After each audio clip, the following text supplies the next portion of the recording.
할렐루야, 주님을 찬양합니다. 오늘 주신 하나님의 말씀 골로새서 1장 9절 말씀입니다. 이로써 우리도 듣던 날로부터 너희를 위하여 기도하기를 그치지 아니하고 구하노니 너희로 하여금 모든 신령한 지혜와 총명에 하나님의 뜻을 아는 것으로 채우게 하시고, 하나님의 뜻을 아는 것이라는 제목을 함께 말씀을 나눕니다. 자, 오늘 이 본문 말씀은 4절부터 8절까지 사도 바울이 고린도 교회에 대한 말씀을 듣고 그들의 믿음 생활에 있어서의 좋은 점들을 지금 하나님 앞에 감사하는 내용이 먼저 나왔죠. 그래서 예수 그리스도 안에 있는 너희의 믿음에 대해서 기쁘게 생각하고 또 그 내용을 하나님 앞에 감사의 조건으로 삼았습니다. 또 성도들에 대한 서로의 사랑하는 모습들을 그가 듣고 또 이렇게 기뻐하며 하나님께 감사하는 그런 내용들이었습니다. 또 뿐만 아니라 하늘에 쌓아둔 그런 소망을 그들이 복음 진리의 말씀을 들음으로써 이 땅이 아닌 하늘에 참된 소망을 두고 살아가는 그 모습들을 이제 듣고 하나님 앞에 감사하는 내용이 있었죠. 또 에바브라라고 하는 사람의 모습을 통해서 이 골로새 교회가 어떻게 든든히 바르게 서가는지, 또 그들의 리더 지도자가 얼마나 신실하고 또 바른 그리스도의 종으로서의 삶을 살았는지에 대한 이야기를 쭉 나눴습니다. 자, 이것을 바탕으로 골로새 교회에 대한 이해, 또 그들에 대한 이야기를 전해들은 사도 바울이 그들을 위해서 기도하는 내용을 이제 보여주고 있습니다. 자, 우리도 듣던 날부터 너희를 위하여 기도하기를 그치지 않았다. 비록 골로새 교회를 사도 바울이 세운 설립자는 아니지만 그가 가르친 에바브로라고 하는 사람을 통해서 교회가 시작되고 성장해 가는 그 모습을 이제 처음부터 듣고 그때부터 이 골로새 교회를 위해서 중보 기도를 그치지 않았다. 계속해서 그들을 위해서 기도했다는 거예요. 자, 그 기도의 내용이 이제 9절 이하에 쭉 나오는데 오늘은 이제 9절에 있는 첫 번째 기도의 내용을 들여다보겠습니다. 자, 그 기도의 내용이 뭐냐면 너희로 하여금 모든 신령한 지혜와 총명에 하나님의 뜻을 아는 것으로 채우게 하시기를 원합니다. 그런 기도를 지금 하고 있어요. 자, 지금 우리가 읽고 있는 개역 개정 성경으로 보면 모든 신령한 지혜와 총명에,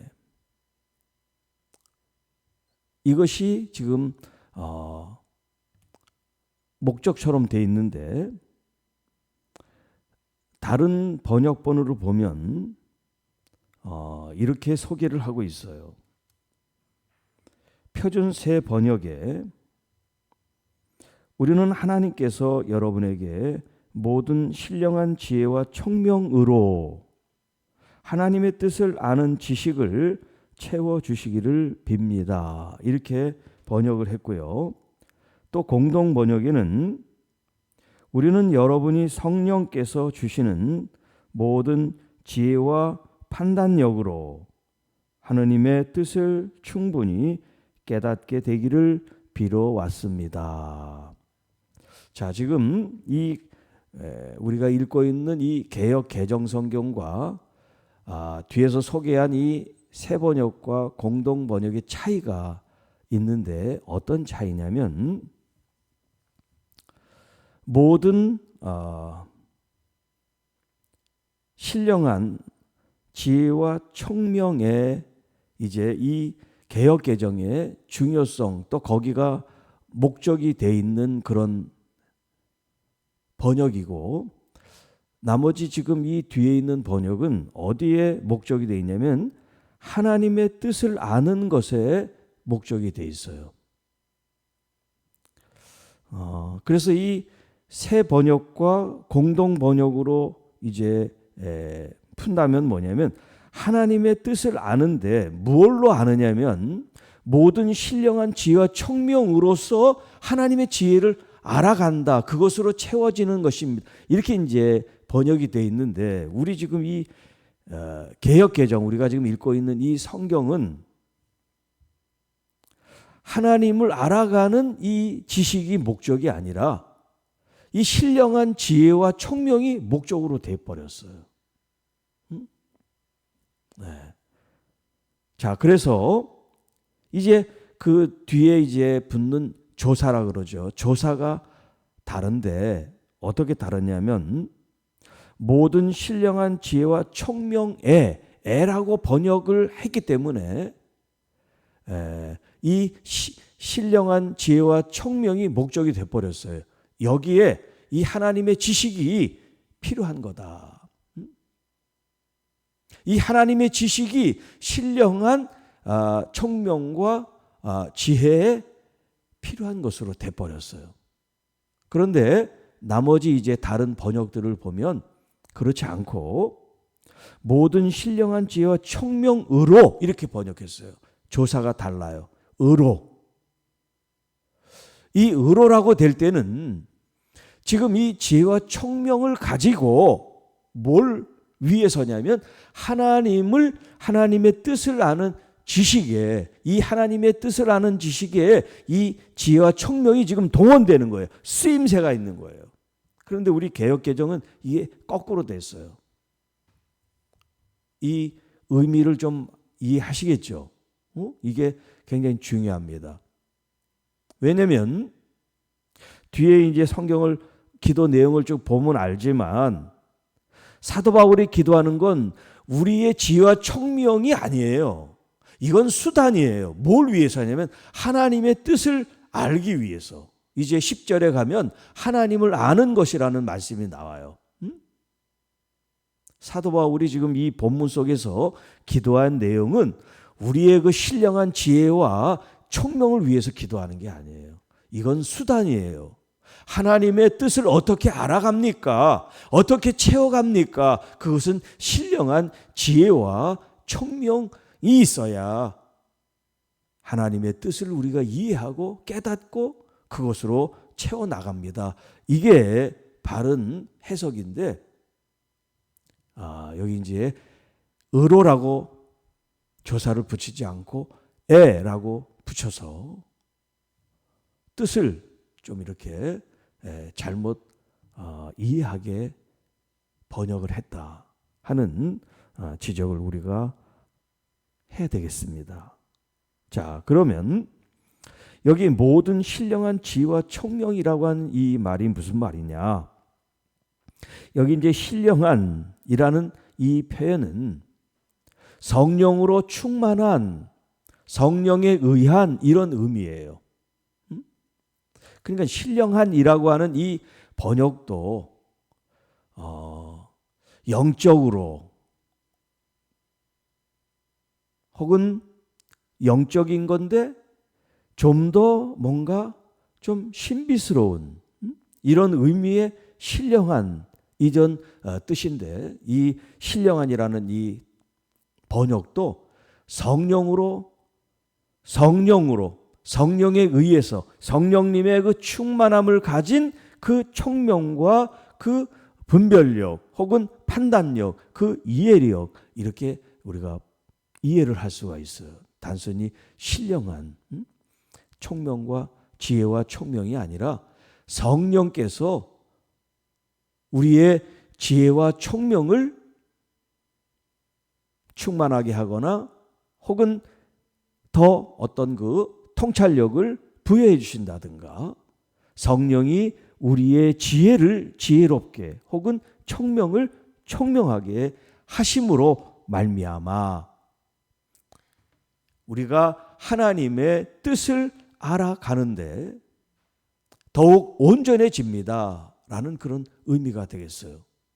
그러니까 단순히 신령한 총명, 지혜와 총명이 아니라 성령께서 우리의 지혜와 이 총명을 다스리시고 또 이끄심으로 말미암아 하나님을 알아가는, 하나님의 뜻을 알아가고 깨닫고 하는 데 있어서 성령께서 주도권을 가지고 성령께서 이끌어 가신다는 이런 이제 의미를 우리가 알아야 됩니다. 왜냐하면 왜 제가 이렇게 이 번역 성경에 대해서 좀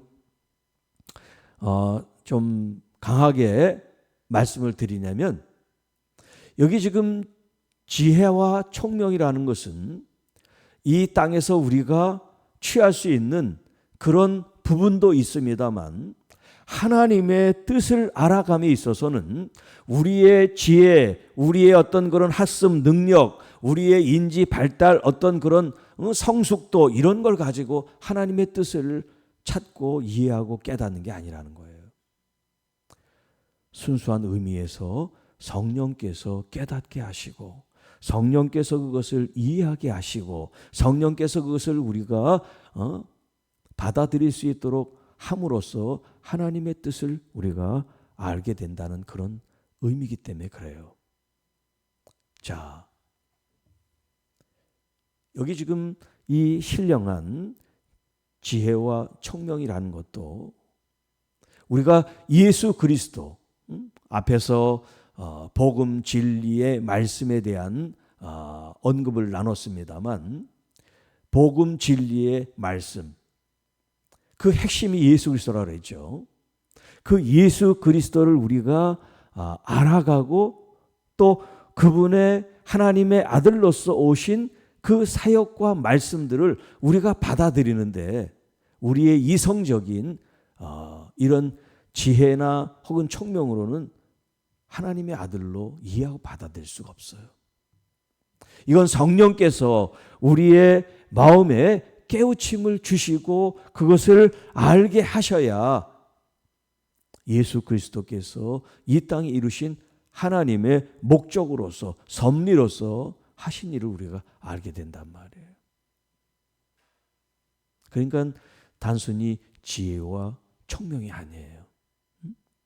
예수 그리스도를 하나님의 아들로 믿고 이해하고 깨닫고 하는 이런 지혜와 총명, 누구로부터? 거룩하신 성령으로부터 우리에게 주어진 이 모든 지혜와 총명을 가지고서 하나님의 뜻이 무엇인지를 우리가 분별하고 그것을 받아들이고 수용하고 깨우침으로 충만 가득하게 채워지기를 지금 기도한다는 거예요. 자, 그러니까 이 기도의 첫 번째 내용은 뭐냐면, 자, 골로새 교회 성도들이 믿음, 소망, 사랑으로 신앙생활을 해 나가고 있는데 그 내용이 뭐냐? 그 내용이 뭐냐면 하나님의 뜻을 알아가는 거라는 거죠. 하나님의 뜻을 알아감으로. 믿음 생활하는 것도 목적이 뭡니까? 하나님의 뜻을 알아가는 거예요. 서로 사랑하는 이 사랑의 결과가 뭐냐? 하나님의 뜻 안에서 지금 서로 사랑을 나누는 거고, 또 하늘에 쌓아둔 소망이라고 그럴 때 그 소망도 하나님의 뜻 안에서의 참된 소망이라는 거예요. 그러니까 하나님의 뜻이 우리 모든 그리스도인들의 참 목적이 될 수 있도록 이 하나님의 뜻을 우리 삶 속에 충만하게 하옵소서. 이게 지금 사도 바울이 골로새 교회를 향한 첫 번째 기도의 내용이라는 거예요. 자, 그러면 오늘 살아가는 우리들이 이 본문을 통해서 교훈을 받아야 되는 말씀이 무엇일까요? 그것은 바로 신령한 지혜와 총명을 우리에게 주십시오. 그것이 목적이 돼서는 안 돼요. 왜냐하면 이건 수단이고 목적은 뭐냐면 하나님의 뜻이니까요. 우리가 더 성령으로 충만하여 지혜와 총명 있는 사람이 되는 건 이건 중요한 일이에요. 네, 그렇게 돼야 돼요. 그런데 이것만이 목적이 돼서는 안 돼요. 지혜 총명이 있어서 그럼 뭐 어떻게 하겠다는 거야? 그 다음이 없잖아요. 그냥 지혜만 총명으로 그냥 더 많은 지식과 그 아는 것으로 가득 찬 거, 그게 목적이 아니란 말이에요. 왜 우리가 배웁니까? 왜 우리가 어떤 지식을 습득합니까? 그걸 통해서 어떤 결과를 얻기 위해서 그런 거예요. 우리가 얻어야 될 그런 목적, 결과, 그것은 뭐냐면 하나님의 뜻이란 말이에요. 하나님의 뜻. 예수님께서 주기도문, 우리에게 기도문을 가르쳐 주실 때도 아버지의 뜻에 대한 말씀을 하고 있잖아요. 아버지의 뜻. 그 뜻이 하늘에서 이루어진 것처럼 이 땅에서 이루어지게 하옵소서. 뜻을 알아야 이루어지죠. 뜻이 뭔지를 알아야지 그 뜻을 이루어 갈 거 아닙니까? 그리고 주여 주여 하는 자마다 다 천국에 들어가는 사람들이 아니다. 아버지의 뜻을 행하는 사람만이 하나님 천국에 들어간다. 그랬을 때 그럼 뭐 뜻을 알아야지 천국에 들어갈 거 아니에요. 그러니까 그 뜻을 아는 데 있어서 성령께서 주시는 지혜와 총명이 필요하다는 거죠. 그걸 통해서 우리가 하나님의 뜻을 분별하여 알게 되고 깨닫게 된다. 지금 그 기도를 지금 드리는 거예요. 그러니까 이 기도가 얼마나 중요한 기도입니까? 예수님의 말씀에 의하면 천국에도 들어갈 수 있고 들어갈 수 없는 지금 그 기도를 지금 우리에게 가르쳐주고 있는 거란 말이에요. 그러니까 우리가 이 땅에 살아가면서 수많은 기도의 내용들이 있지만 정말 성령께서 주시는 지혜와 총명을 가지고 하나님의 뜻을 더 온전히 알게 하옵소서. 이런 기도가 우리의 기도가 돼야 되는 거고, 또 그렇게 기도했다면 하나님의 말씀을 통하여 그 뜻을 알았을 때, 하나님 뜻을 알았을 때 그 뜻을 순종하여 지켜 준행하는 하나님의 자녀들이 되어야 된다는 거죠. 그렇게 또 항상 여러분들이 하나님의 뜻이 우리 교회를 이끌어가고 또 그 뜻대로 행할 수 있는 성도들이 되게 하옵소서. 이런 기도를 우리가 드려야 될 줄로 믿습니다. 하나님의 뜻을 아는 것, 하나님의 뜻을 알아가는 우리의 삶이 단순히 정보와 지식으로가 아니라 주님을 우리의 친밀한 관계를 통하여 인격적으로 삶을 통하여 경험되어지는 이런 알을 통해서 여러분이 하나님의 뜻을 분별하고 깨닫고 적용하고 또 나타냄으로써 진짜 예수 그리스도의 참된 제자가 되어지기를 주님의 이름으로 축복합니다. 주 하나님 아버지 감사합니다. 모든 신령한 지혜와 총명으로서 하나님 아버지의 그 거룩하신 뜻으로 우리의 삶이 채워 나가질 수 있도록 더 하나님의 뜻을 배우고 분별하여 깨닫고 이해하고 또 그 말씀 그 뜻을 받아들여 우리의 삶 속의 열매로 영광 돌리는 교회와 성도 여러분들이 되게 하옵소서. 오늘도 주의 진리의 말씀을 붙잡고 기쁘고 행복한 삶을 살아갈 수 있는 하나님의 말씀으로 승리하는 우리 모두가 되게 하시고 또 이 땅의 여러 가지 어려움들, 특별히 질병과 저희들이 승리할 수 있도록 은혜를 부어주시고 또 주님께서 친히 안수하사 우리 모두가 회복되고 치유되는 은혜를 경험하게 하옵소서. 이 모든 말씀 우리를 구원해 주신 우리 구주 예수님의 이름으로 감사하며 축복하며 기도하옵나이다. 아멘.